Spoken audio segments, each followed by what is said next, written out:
securities facilities, I don't believe they have met either. Negotiations is completed. Delegates, New Jersey School Boards Association, we had the workshop this week.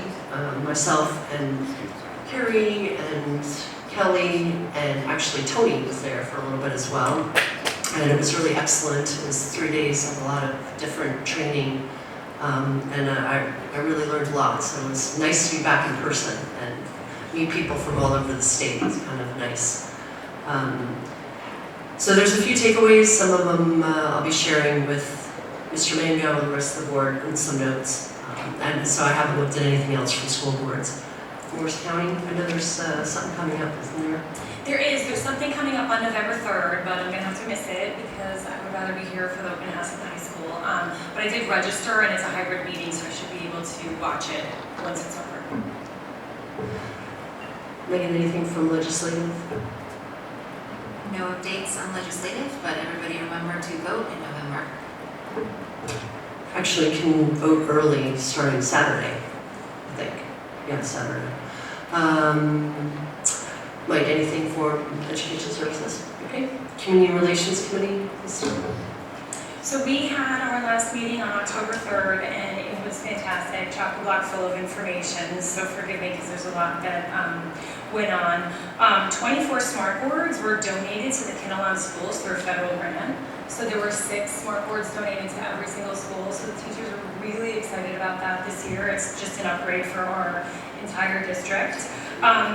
For the first time, we're going to have an open house in the fall for the anybody in the lower grades that wants to come. We're going to focus on 8th graders, but anybody in any of the lower grades that wants to come is welcome to come.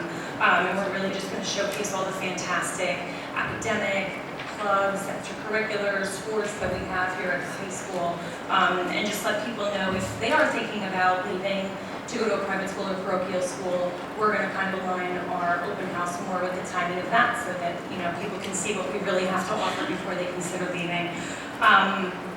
So Jim Frieda was there, who is our mayor, and he was able to speak about the Mayor's Ball, which he's pretty excited about. It's the first one ever. He hopes for it to be an annual event. It's going to be at the Inn on December 9th if you can go. And also Jim Frieda, back when he was in high school, was really involved with his high school DECA team. And it's something he felt really passionate about, and he went on to win and do really well in high school. So he has teamed up with Kathy Gilligan at the high school, and he's been helping work with our current DECA team at the high school to kind of coach them and train them and get them ready using his experience. So that's been pretty cool. We're getting excited for the 2nd annual Veterans event that's going to be on November 12th. Last year we had our first one. It was really well received, really well attended. So we're going to be doing that again. So we just finished Spirit Week, and it was just a phenomenal week. I talked to a handful of high schoolers that just said, it was so much fun, we want to do it again in the spring. So I said, I don't know that we could do this more than once, but it was so much work for the teachers. So thank you to all the teachers that helped do that. And, but the kids loved it. It really brought the spirit out, and it was nice to see everybody getting excited for all those Spirit Week activities to kind of culminate into a dance for the very first time. And it was all 4 grades, and we had at least 300 kids there, and we had like a ton of moms go and decorate, so it was just a really, really special day for the kids in our community. And now that COVID's over, it's just really nice to be able to give our kids those experiences. So thank you to all the moms that helped, and all the dads that helped, and all the people that kind of came together to make that happen with our teachers.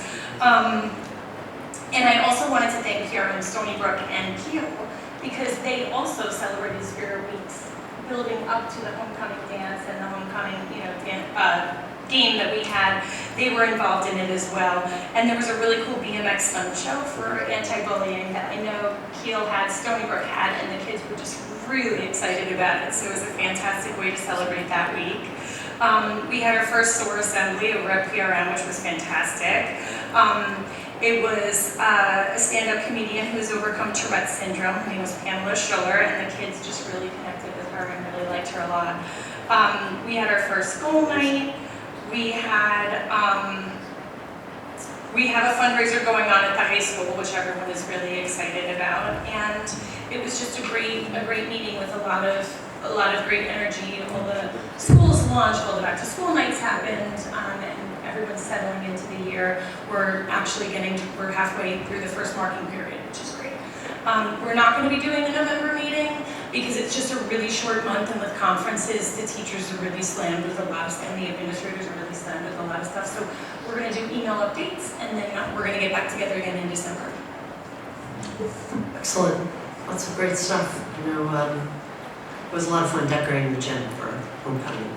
So it's really neat. Anything from Liaison? We've actually been working the last couple of weeks to kind of find out who the committee is and when we can meet. So I think we finally landed on an email I saw earlier today on December 7th. Will be our first meeting. So I think we're good with that right now, but I'll confirm that and let everybody know. Awesome. And anything from Kate Cares? You guys didn't meet. So we're going to be meeting on November 15th. Okay. And Kinnelon Education Foundation is doing this isn't here. Okay, so moving on to unfinished business. I actually did have something that we had brought up was the school calendar.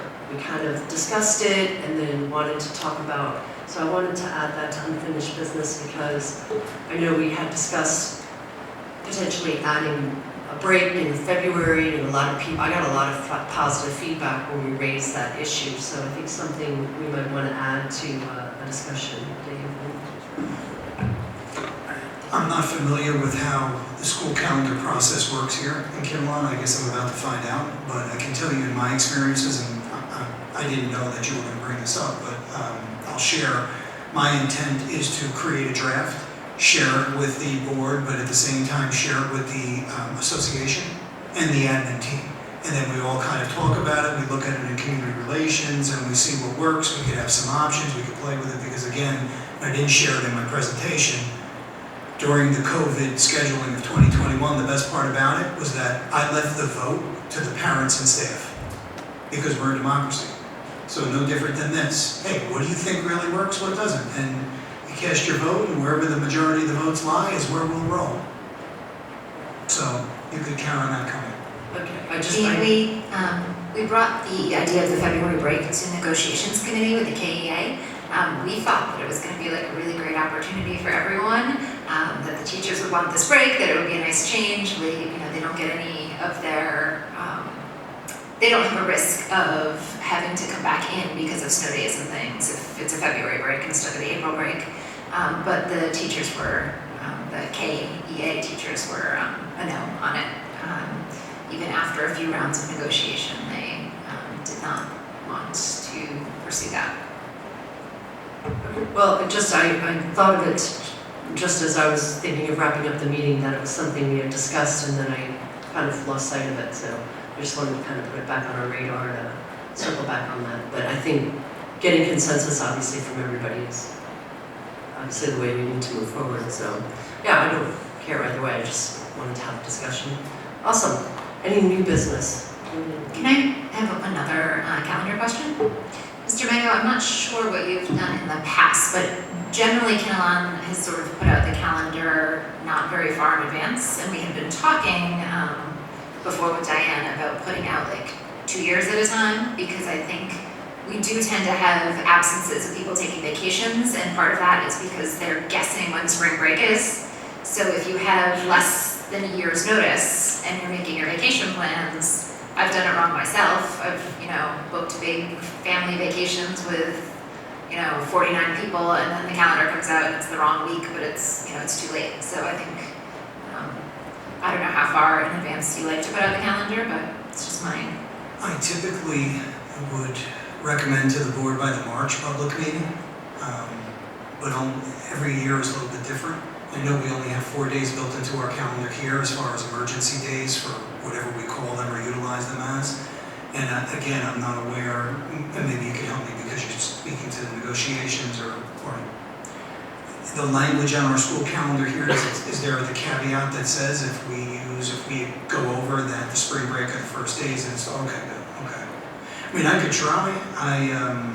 I've never done it that way before. It doesn't mean I can't try. Okay, yeah.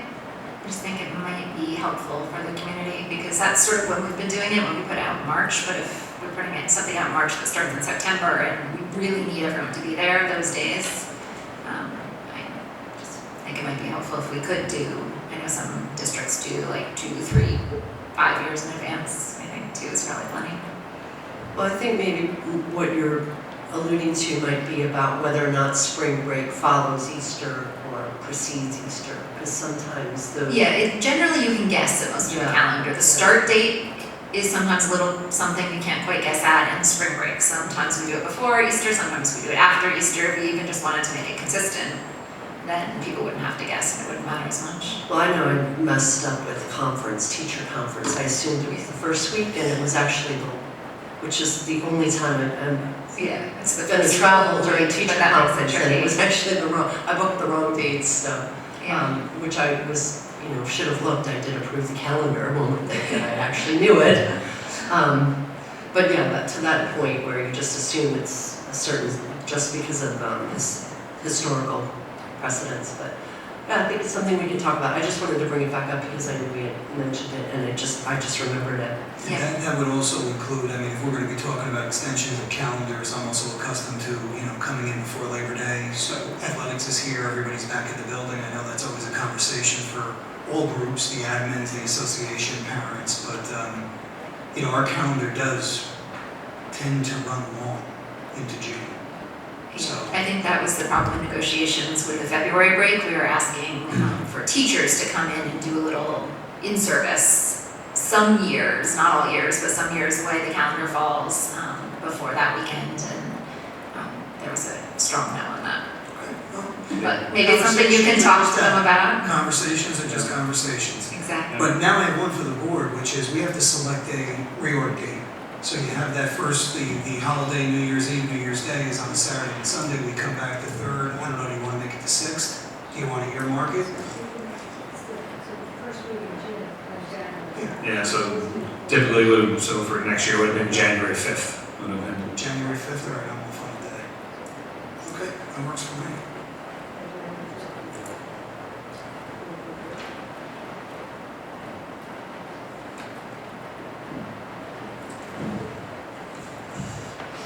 Any other comments or discussions about calendars?